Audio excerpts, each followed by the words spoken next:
It was around 5 a.m. when war broke out in a village at a crossroads where nothing ever happens. At first the dogs barked, then explosions were heard. They were firing somewhere from the direction of the headlands. The villagers ran out of their houses, scratched their heads, and wondered where they could find a bomb shelter. Someone said there was one at the school, but no one knew who had the keys to it, so everyone went back to their houses and decided to just sit on their asses. In a couple of hours, Russian tanks roared down the main street, which was once named for Lenin. Naturally, there were heavy Kamaz trucks, armoured personnel carriers, oil tankers and other such crap. The column ripped up the town's asphalt roads well into the evening, and over the next days too. Some villagers jumped in their cars and headed north. Their traces were lost, while those who remained in the village, that is, almost everyone, decided to just sit on their asses and not stick their heads out, especially since checkpoints had already been set up. The village was surrounded and occupied. Fighting broke out at around midnight, but the villagers just huddled around their houses. Because who would know where to run?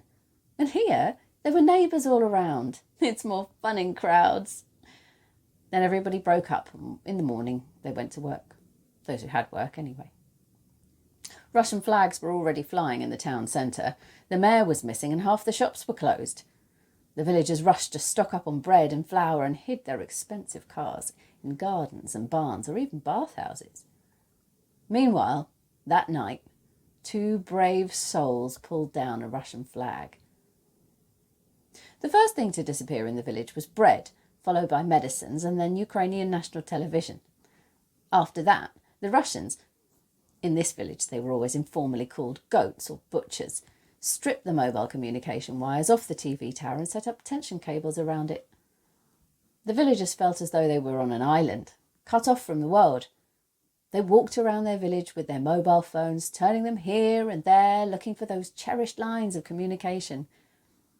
The bars did not appear on their screens, and the mayor never returned.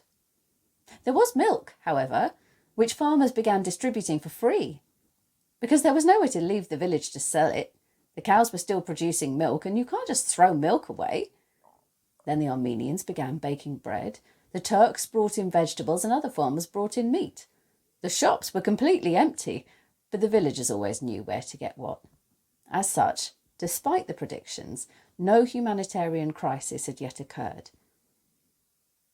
Next, the townspeople buried Ukrainian soldiers.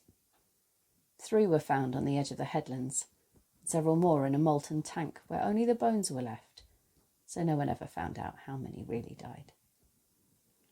For the longest time, the goats would not allow burials, but they were finally somehow persuaded by priests from the Moscow Patriarchate.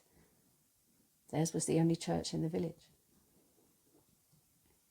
People carried coffins and flags down the main street, the one that used to be named after Lenin, the one along which the goats had entered the village. The soldiers were buried in a common grave marked by a sign saying "Unknown Defenders of Ukraine." The goats watched all this from their vehicles, moving slowly through the countryside. They did not walk on foot. They tried not to let the villagers see them. Meanwhile, Wi-Fi, then mobile communications, unexpectedly returned to the village. Russian channels ran on TV, but the villagers had long been using satellite dishes, so they watched whatever they wanted. Naturally, they got their news from the internet.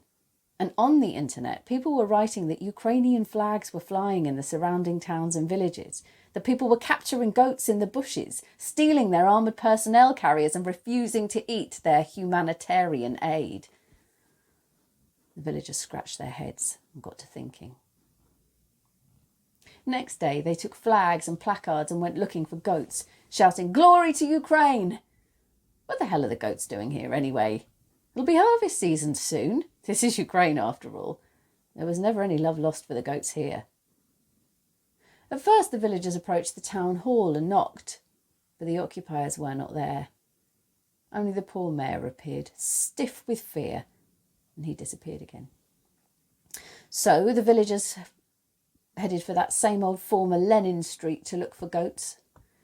They found their tents and armoured personnel carriers in the bushes in the outskirts of the village. There were several hundred villagers and about a dozen goats. Both sides were a little scared. But the villagers took the upper hand with their daring shouts and numbers. They shouted, "Putin is fucked! Zelensky's our man!" and demanded that the goats leave. The villagers were not sure the goats understood, so sometimes they translated "dodomo," go home in Ukrainian, into "домой," go home in Gotish. The goats refused to come out of the bushes.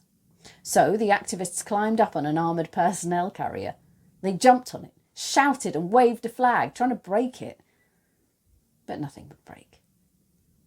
Eventually, two brave souls solemnly peed all over it.